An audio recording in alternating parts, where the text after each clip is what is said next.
हल्द्वानी के उत्तराखंड में हिंसा और बवाल में अब तक 4 लोगों की जान गई। करीब 140 लोग घायल बताए जा रहे हैं। अवैध मदरसा तोड़ने पर भड़की थी हिंसा।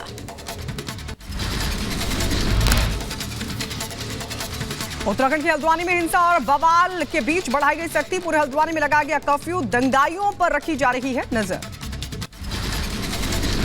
हल्द्वानी में हिंसा और बवाल को देखते हुए बढ़ाई गई सुरक्षा। चप्पे चप्पे पर सुरक्षा बल तैनात किया गया है। अराजक तत्वों की पर सख्ती का आदेश दिया गया है।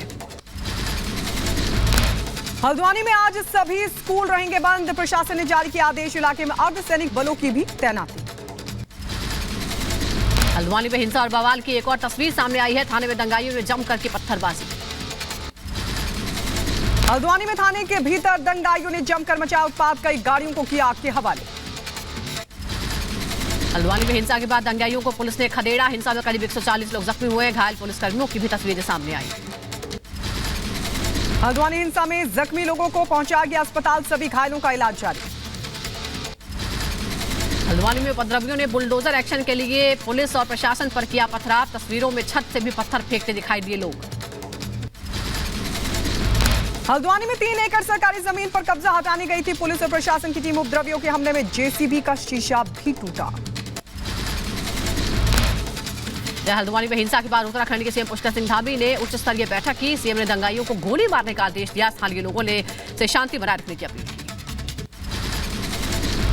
जो भी इसमें दंगाई होंगे, जो भी इस प्रकार का अतिक्रमणकारी होंगे, जिन्होंने आगजनी की है, उनके खिलाफ कठोर कार्रवाई की जाएगी। उधर बरेली में मौलाना तौकीर रजा गिरफ्तारी देने पर अड़े। पुलिस ने सील किया इस्लामिया मैदान। शहर में हाई अलर्ट जारी।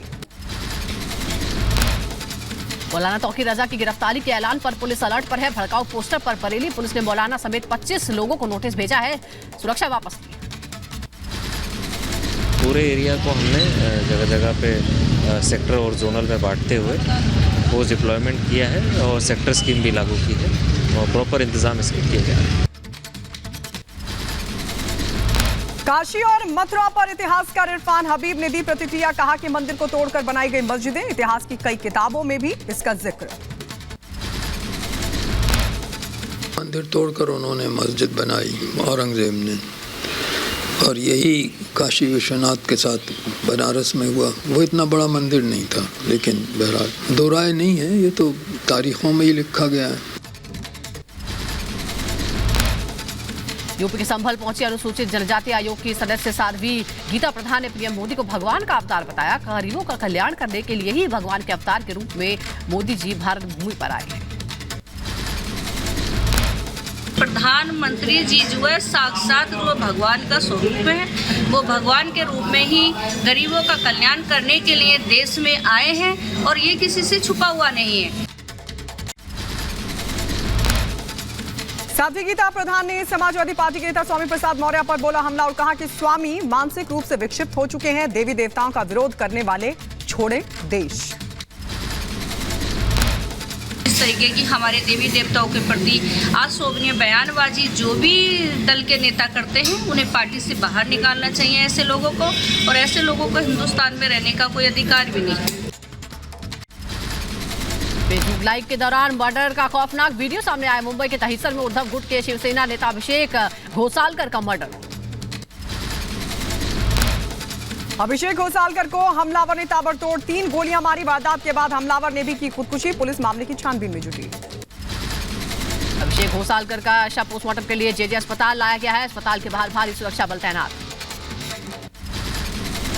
शिवसेना नेता की हत्या और हमलावर की खुदकुशी को लेकर 2 अलग-अलग एफआईआर दर्ज किए गए। मुंबई पुलिस ने घटना की क्राइम ब्रांच को जांच सौंपी। देर रात घटनास्थल पर जांच के लिए पहुंची पुलिस। इंफॉर्मेशन के आधार पर पुलिस ने स्पॉट पे गई पुलिस, और वहां से 2 जो जख्मी थे उन्हें हॉस्पिटल में भर्ती कराया गया। दोनों भी जख्मियों की मौत हो चुकी है और इस केस में आगे की कानूनी कार्रवाई की जा रही है। केंद्र सरकार के श्वेत पत्र पर आज संसद में होगी चर्चा। वित्त मंत्री निर्मला सीतारमण संसद में देंगे जवाब। यूपीए सरकार के आर्थिक कुप्रबंधन पर सरकार ने पेश किया है श्वेत पत्र। श्वेत पत्र में यूपीए के 10 साल के शासन के दौरान 15 घोटालों का आरोप है। सरकार ने कहा यूपीए ने देश के विकास की क्षमता को किया खोखला। केंद्र सरकार ने यूपी शासन पर देश की अर्थव्यवस्था को बर्बाद करने का आरोप लगाया। कहा यूपी शासन में बेतहाशा महंगाई थी, निवेशक विदेश चले गए। श्वेत पत्र में एनडीए सरकार ने 10 साल की कामयाबी को गिनाया। 2014 के बाद अर्थव्यवस्था में सुधार, दुनिया की 5वीं बड़ी अर्थव्यवस्था बना भारत। संसद में श्वेत पत्र पेश होने के बाद विपक्ष पर जमकर बरसे बीजेपी सांसद मनोज तिवारी। कहा सच सबके सामने आ गया। आप उसके आधार पर समीक्षा करिए कि आपने क्या किया और आपके बाद मोदी सरकार ने क्या किया, आपने कहां गलती की, क्यों आज आपको मुंह छिपाना पड़ रहा है, क्यों इस श्वेत पत्र से आपको भागना पड़ रहा है। केंद्र सरकार के श्वेत पत्र को कांग्रेस ने बताया छलावा। कहा ये अपने ब्लैक को छुपाने के लिए व्हाइट पेपर लेकर आए हैं। श्वेत पत्र पर बोले केंद्रीय मंत्री अनुराग ठाकुर। देश का नुकसान कांग्रेस ने सरकार ने किया है, अपना जेब भरने के लिए देश का खजाना खाली कर दिया। काले कारनामे करने वाले ब्लैक पेपर ही लाएंगे। देश का जितना नुकसान कांग्रेस ने यूपीए की सरकार ने किया, ये श्वेत पत्र में साफ दिखता है। मंत्री सूर्य प्रताप शाही ने कांग्रेस पर बोला हमला। कहा कांग्रेस को आजकल उजाले में कुछ नहीं दिखता। गांव के लिए जितना बड़ा काम इस 10 वर्षों के भीतर हुआ है वो सारे लोगों को अंधेरे में भी दिखाई देता है। सर उत्तराखंड लेकिन उन्हें दिन के उजाले में नहीं दिखाई देता, तो हम लोग क्या कर सर। राहुल गांधी के पीएम मोदी को सर्टिफिकेट वाला ओबीसी बताने पर भड़की बीजेपी। कहा राहुल ने पीएम ही नहीं ओबीसी समाज का भी अपमान किया है, ओबीसी समाज से माफी मांगे राहुल। केंद्रीय मंत्री अनुराग ठाकुर ने राहुल गांधी के ओबीसी वाले बयान पर बोला हमला। कांग्रेस पर लगाया प्रधानमंत्री के अपमान का आरोप और कहा कि राहुल का बयान झूठा, देश से माफी मांगे राहुल गांधी।